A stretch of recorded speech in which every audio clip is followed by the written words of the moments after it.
check, check, check, check, check.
Hello, and thank you for joining us. To begin this morning, we would like to acknowledge the people whose lands we are gathered on today.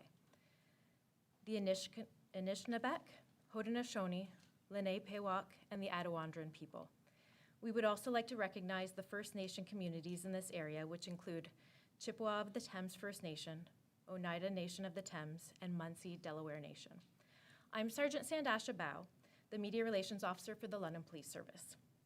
Today, we will be sharing information in relation to a recent sexual assault investigation dating back to early June. We ask that you hold all your questions until the end of the press conference, at which time I'll go over a few housekeeping items. I'd now like to welcome Chief Tai Trung, who will commence the press conference with opening remarks. Chief. Thank you, Sandasha. And I want to thank the media for being here and joining us here today. Today, we're going to announce the arrest of an individual who committed a very serious criminal offense in our city.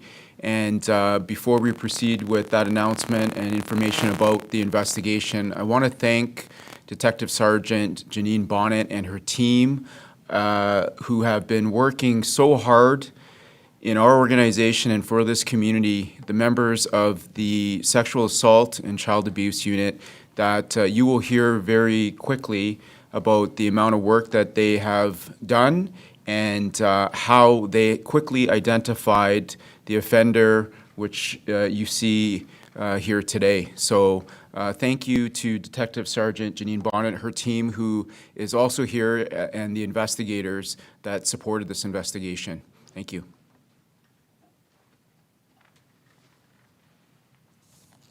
Thank you, Chief. So this investigation stems from an incident that occurred on June 4th, 2026. Between approximately 11:30 and 11:50 a.m., a woman was walking in the 600 block of Adelaide Street when she was approached by an unknown man who lured her into his vehicle under false pretenses. The woman entered the man's vehicle, and once inside, the man produced a knife, restrained her hands, and transported her to the area of Oxford Street East and Mornington Avenue, where she was sexually assaulted. After the assault, the suspect fled the area in a vehicle, and the victim contacted police. After members of the Uniform Division responded to the call, members of our Sexual Assault and Child Abuse section were reassigned the investigation. Through investigative efforts, descriptions of the suspect and the vehicle were obtained. Video surveillance footage was also reviewed, and the vehicle was identified as a 2014 gray Ford Focus. The suspect was identified and arrested on June 5th, 2026. As a result of that investigation, Gregory Zaire, 44 years, of St. Thomas, was charged with sexual assault with a weapon, forcible confinement, kidnapping, uttering threats of death and bodily harm, assault with a weapon, and possession of a weapon. Following his arrest, the accused remained in custody and continues to remain in custody today. As part of this investigation, investigators have released the accused's name and his photograph.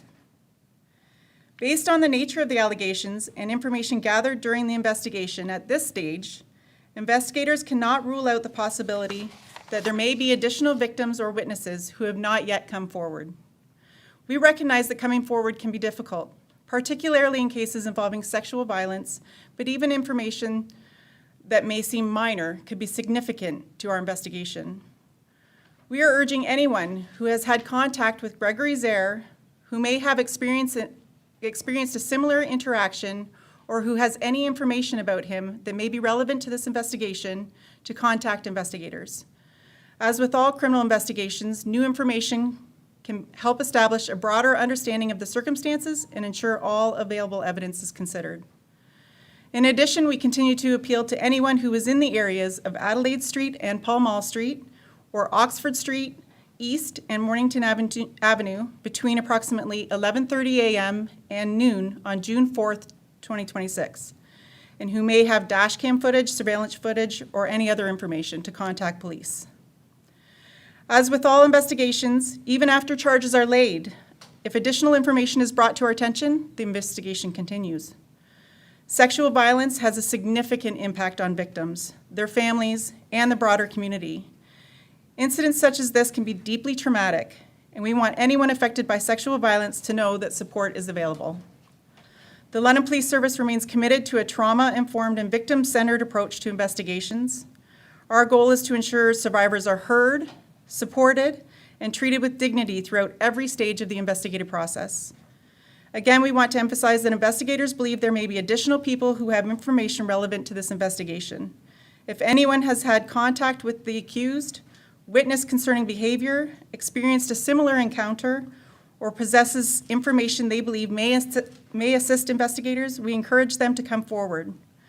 Information, again, that may seem insignificant to an individual can be extremely valuable when viewed within a broader context of this investigation. Anyone with information is asked to call the London Police or Crime Stoppers. Thank you.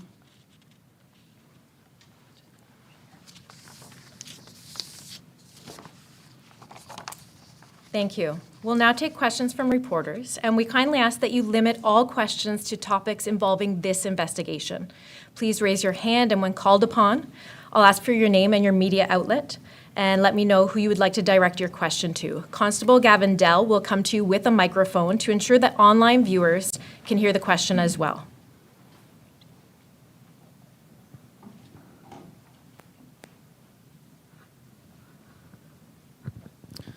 Dale Carruthers from the London Free Press. Thanks, Natasha and Gavin. My question would be for Detective Sergeant Bonnet. Are you able to provide any additional information about these false pretenses that the suspect lured the woman into the car? That could be beneficial for the public to know in case they had a similar interaction. Well, I would like to provide a little bit more information with regards to that. It is part of the investigation, and it's still before the courts, so I cannot provide that. Okay. And as a follow-up question, are you able to say whether the accused is known to police or has a record for similar crimes? I can tell you that this individual is not known to police and does not have a record for similar. Thank you.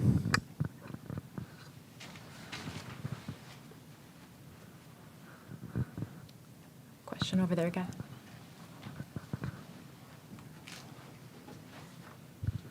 Alessio Donini from CBC News, and this is also for the Detective Sergeant. I'm wondering how concerned the London Police Service is about the potential for other victims.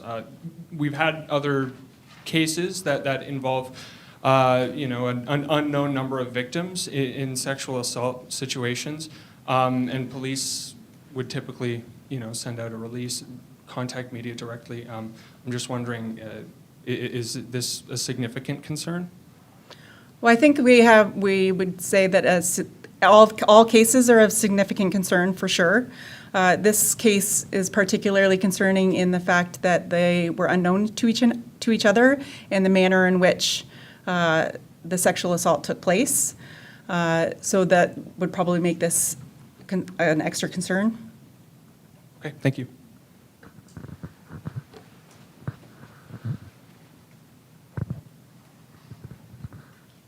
Rita Ismail with CTV News.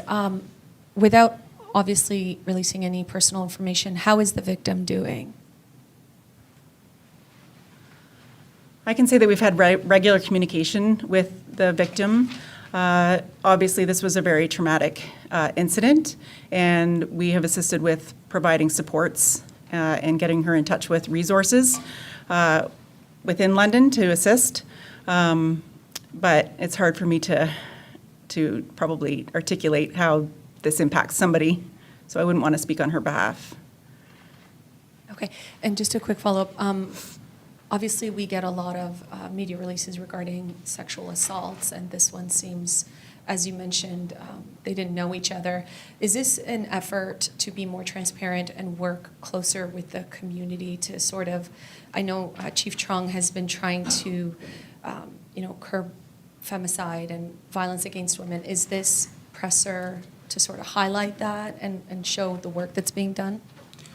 Yeah, thank you for that question, Rita. And to build upon Alessio's question, so the reason why we're announcing the arrest, it is a serious offense. So sexual assaults in and of itself are major cases, and this one meets the criteria of a threshold investigation. So under the Ontario Major Case Management Model, stranger-to-stranger sex assaults we have to take elevated, serious look at it, and there's resources that go into investigations such as this. You can imagine sexual assaults in our city in the last, I would say, 5 years. We average between 500 and 600 sexual assault investigations.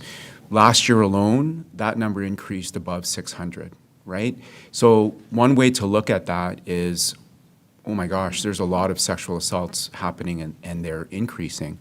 But we look at this from the nature of a trauma-informed understanding of sexual assaults, is that victims and survivors, it's very difficult for them to come forward.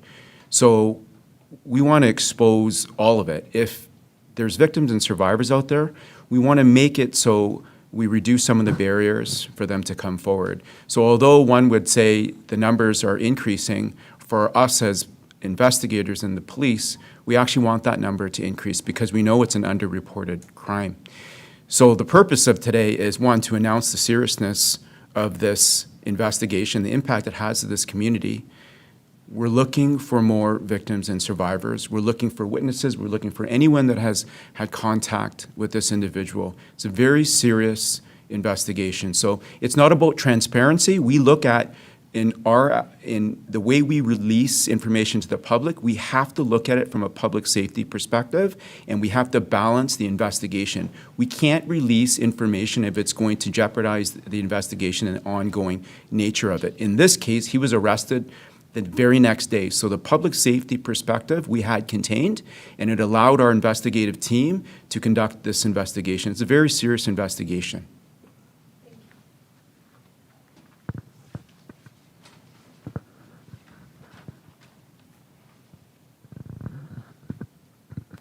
Thanks, Gavin. So can you give any details, Chief, about his arrest? Was he arrested in St. Thomas? Was it here? Was the tactical unit involved? Any details to provide? Or Detective Sergeant, I guess. Thank you. I can answer that. He was arrested in St. Thomas with the assistance of some of our other units. Our tactical unit was not involved. St. Thomas did assist us as well. Okay. And has he had a bail hearing yet, or is that still coming? Still coming. Okay. No, he has not had a bail hearing yet. And is that part of the concern today, that there's the potential that he could be released on bail, and you want the public to know?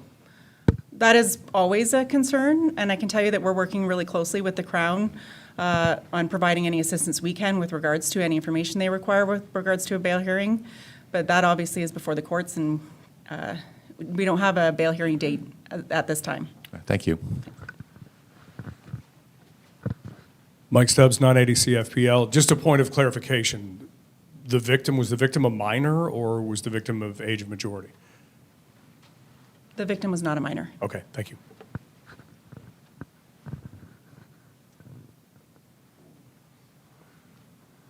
All right, do we have any more questions? Okay, that concludes today's press conference. Again, thank you all for joining us. We'll post the media release on our LPS website and social media channels shortly. And for media outlets joining us online, please send us an email and we can share any additional information if it becomes available.